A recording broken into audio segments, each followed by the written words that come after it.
এই বেরাও এখান থেকে। এই চোরেদের জ্বালায় কোনো কিছু রাখার জো নেই, সব কিছু চুরি করে নেয়। যাও যাও এখান থেকে, আর কোনোদিনও আমাদের এদিকে এসো না।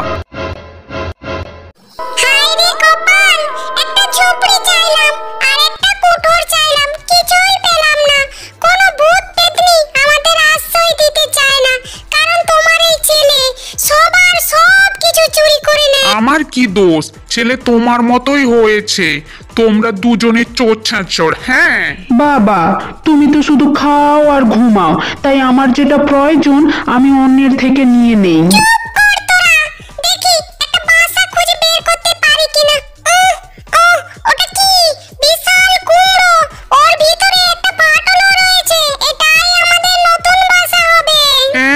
লাউ, তুমি কি পাগল হয়ে গেলে নাকি?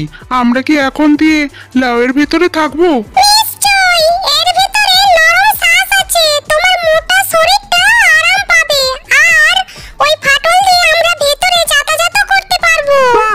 এ অনেক মজা হবে, এটা তো একটা খেলনা বাড়ির মতো।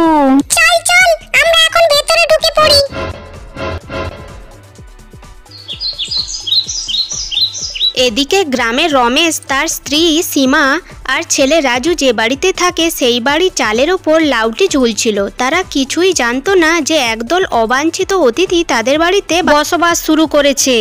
আহ, কি আরাম গো! শ্বাসের বিছানা তো তুলোর গদির থেকেও নরম। লাউয়ের ভেতরে বসে ডাইনির ছেলে লাউয়ের ফাটল দিয়ে উঁকি মেরে দেখে, মা মা, এই জানালাটা দিয়ে দেখো, ওই ঘরটা দেখো, ছেলেটার কত সুন্দর সুন্দর খেলনা।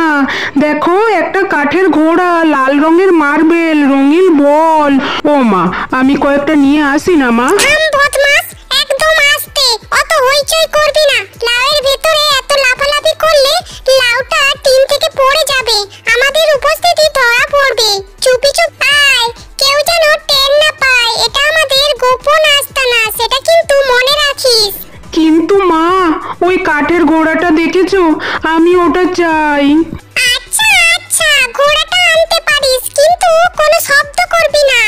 ডাইনির স্বামী ঘুমোচ্ছিল। হঠাৎ তার নাকে একটা সুগন্ধ আসে, মাংসের সুগন্ধ, খুব মিষ্টি গন্ধ। তার পেট গুড়গুড় করে ওঠে। আহ, কি একই গন্ধ! কোথা থেকে এত সুন্দর গন্ধ আসছে? আমার পেট তো চোঁ চোঁ করছে। এই নতুন বাড়িতে আমাদের গৃহপ্রবেশের ভোজন চাই গো গিন্নি। এতদিন পর ভালো একটা আস্তানা পেলাম, এখন পেট ভরে খাওয়া দরকার। গিন্নি, তুমি বাড়ির রান্নাঘর থেকে কিছু ভালো ভালো খাবার নিয়ে এসো গিয়ে। কিছু মাংস টাংস নিয়ে এলে ভালো হয়। ঠিক আছে, আমি রান্নাঘরে যাব, এক্ষুনি যাব। এবার থেকে আমাদের খাবার অভাব হবে না। ডাইনি জানালার সামনে দাঁড়িয়ে রান্নাঘরে হাত নিয়ে যায়। রান্নাঘরে খাবার আছে, ফ্রিজে দুধ আছে, আর আর মশলা।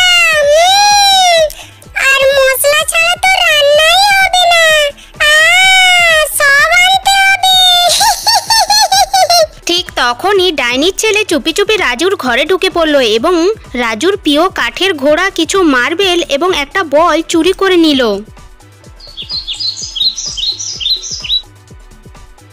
মা মা, এদিকে এসো। মা, আমার কাঠের ঘোড়াটা যে উধাও হয়ে গেছে, আর লাল মার্বেলগুলো কোথায় গেল? আমি তো কাল রাতে এখানেই রেখেছিলাম, কেউ নিয়ে গেছে মনে হচ্ছে। আবার হারালো? এ কি অদ্ভুত ব্যাপার! আমি তো সবেমাত্র গতকালই তোর সব খেলনা গুছিয়ে রেখেছিলাম। দেখি দেখি তো। এমন তো কখনো হয়নি। তোর কাঠের ঘোড়াটা তুই অনেক যত্ন করে রাখিস, কোথায় যেতে পারে? কেউ চুরি করে নিয়েছে আমার প্রিয় কাঠের ঘোড়া। দাদু দিয়েছিলেন, ওটা আমার চাই। মা, ওটা আমার চাই। এদিকে সীমা রান্নাঘরে মাছের ঝোল রান্না করবে বলে মশলা বের করছিল, কিন্তু এ কি! জিরার কৌটোতেও মাটি, আর চিনির কৌটোতেও মাটি, মাটি গরম মশলার কৌটোতেও মাটি। কে করলো এইসব? রমেশ, রমেশ, একবার এদিকে এসো। দেখো দেখো কি কাণ্ড! কি বলছো? সব কৌটোতে মাটি? কে এমন করলো? আমি সত্যি বলছি, দেখো সব মশলা উধাও, শুধু মাটি আর মাটি। কাল রাতে তো সব ঠিকঠাকই ছিল। এটা অস্বাভাবিক। কোনো চোর আসবে মশলা চুরি করতে? গত কয়েকদিন ধরে বাড়িতে কেমন অদ্ভুত ঘটনা ঘটছে। পাড়ার কারোর করা কাজ নয় তো এগুলো? আগে রাজু জিনিস হারাতো, আর এখন মশলা। আমার তো ভয় লাগছে। দিন যেতে থাকে আর বাড়তে থাকে ভূতেদের উৎপাত। ডাইনির পরিবার নিজেদেরকে আরো স্থায়ী করে তুলেছে লাউয়ের ভেতরে।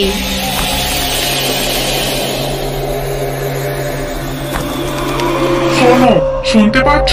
আবার সেই শব্দ। টিনের চাল থেকে কেমন খসখস শব্দ আসছে। কেউ যেন চালের উপর দৌড়াচ্ছে, ঠিক মাথার উপরে। হ্যাঁ, ওই দেখো আবার খিলখিল করে হাসছে। কেউ যেন ছোট ছোট পায়ে চালের উপর দৌড়াদৌড়ি করছে, আর কেউ যেন নখ দিয়ে টিন আঁচড়াচ্ছে। ও বাবা, বাবা গো, আমার যে গা একেবারে শিরশির করছে, কি ভয়। রাতের পর রাত এই শব্দ। আমি ভাবছি, কি ভাবছো? যদি যদি আমাদের বাড়িতে ভূত পেত এসে থাকে। এদিকে লাউয়ের ভেতরে রাতের আনন্দ চলছে। ডাইনির ছেলে রাজু কাঠের ঘোড়া নিয়ে খেলছে আর খিলখিল করে হাসছে। কি মজা, কি মজা, ঘোড়া চলছে টকবক টকবক। আস্তে হাস, শয়তান ছেলে, নইলে ওরা টের পেয়ে যাবে। আর লাউয়ের ভেতরে ঘোড়াটা ছুটালে যে কি ভীষণ শব্দ হয়, তখন কোথায় লুকাবি বলতো? আচ্ছা মা, কিন্তু কিন্তু কি মজা হচ্ছে দেখো আমার কাঠের ঘোড়ায়। আর দেখো আমি আরো কত কি এনেছি, সব সুন্দর সুন্দর জিনিস। ডাইনির ছেলে যত জিনিস চুরি করে এনেছে সব তার মাকে দেখায়। রাজুর খেলনা, জামার ভুতাম, উল, এমনকি রমেশের প্যান্টের পকেট দিয়ে চুরি করা কিছু টাকা পয়সা। বাবা বাবা, দেখেছো ছেলে আমার বড় হয়ে গেছে গগিন্নি। কি দক্ষ চোর হয়েছে আমার ছেলে। এই দে দে, আমাকে টাকাগুলো দে। দেখলে আমার ছেলের যোগ্যতা, দেখলে? আর আমিও কম যাই কই। আজকে আমি বাড়ির রান্নাঘর থেকে দারুণ মাছের ঝোল এনেছি গো, গরম গরম, এক্ষুনি খেয়ে নাও। ওহ, আহা, কি সুন্দর গন্ধ। আমার তো জিভে জল গড়াচ্ছে গো। এই বাড়ির মহিলার হাতের রান্না যে এত সুস্বাদু। সেই রাতে ডাইনির পরিবার রমেশদের রান্না করা খাবার খেয়ে ফেলে। পরের দিন সকালে, এ কি রমেশ, রমেশ, একবার দেখে যাও। গত রাতে রান্না করা মাছের ঝোল হাঁড়িতে প্রায় নেই। তুমি রাতেও খেয়েছো নাকি? না না তো, আমি তো খাইনি। আমার মনে হয় সমস্ত অদ্ভুত ঘটনার কেন্দ্রবিন্দু হলো ওই লাউটা। লাউ? ওই চালের উপরে লাউ? হ্যাঁ, ওটা কেমন অস্বাভাবিক মনে হয় না? এত বড় হয়েছে কিন্তু এখনো পারিনি। যখন থেকে ওই লাউ হয়েছে তখন থেকেই উৎপাত শুরু হয়েছে। তুমি ঠিক বলেছো, আমারও সন্দেহ হয়েছিল। বুঝলে রমেশ, মা ঠাকুমারা বলতেন যে অদ্ভুত বস্তুতে ভূত পেতরা বাসা বাঁধতে পারে। ঠিক আছে, আজকে আমি লাউটাকে কেটেই ফেলবো। যাই, একটা বটি নিয়ে আসি। এই লাউটাকে কাটতেই হবে। আজকে আমার সংসারে শান্তি ফিরিয়ে আনবই আমি। মা, ওরা কি আমাদের বাড়ি কাটতে চাইছে? আমি হতে দেব না। আমার মন্ত্র পড়ার সময় এসেছে। শক্ত হও ইস্পাত, হও লায়ের ডাক, পাথর হও। কোনো অস্ত্র না কাটুক, কোনো আঘাত না লাগুক। গিলি গিলি গিলি গিলি ছু। এ কি, লাউটা যেন পাথরের মতো শক্ত হয়ে গেছে। বটি দিয়েও তো কাটছে না। সীমা, কি অদ্ভুত ব্যাপার। এটা কোনো সাধারণ লাউ নয় গো। ভেবেছিলে এত সহজে আমাদের তাড়িয়ে দিতে পারবে? লাউ এখন ইস্পাতের চেয়েও শক্ত হয়ে গেছে। দাঁড়াও তবে, আমার ঠাকুমা বলতেন ভূত পেত গরম জল সহ্য করতে পারে না। আজ আমি দেখাবই ভূত পেতদের মজা। সাবধানে। সীমা টিনের চালের উপর উঠে গরম জল লাউয়ের উপরে ঢেলে দেয়। বেরিয়ে যাও, বেরিয়ে যাও আমার বাড়ি থেকে। এ কি গো, এই যে গরম জল। আহা, কি আরাম এই ঠান্ডায় গরম গরম জলে স্নান। বাবা বাবা, কি মজা। হ্যাঁ গো, মানুষগুলো নিজেরাই আমাদের সাহায্য করে যাচ্ছে। জল খেলো, জল খেলা, আরো গরম জল দাও, আরো গরম জল দাও। কি মজা, কি মজা। গরম জলেও কিছু হলো না, গরম জলেও কিছু হলো না, বরং লাউয়ের ভেতর দিয়ে আনন্দের শব্দ আসছে। বাবা, মা, আমার একটা আইডিয়া আছে। স্কুলে আমি শিখেছি কোনো প্রাণী নাকি উঁচু শব্দ সহ্য করতে পারে না। কি করতে চাও বাবা?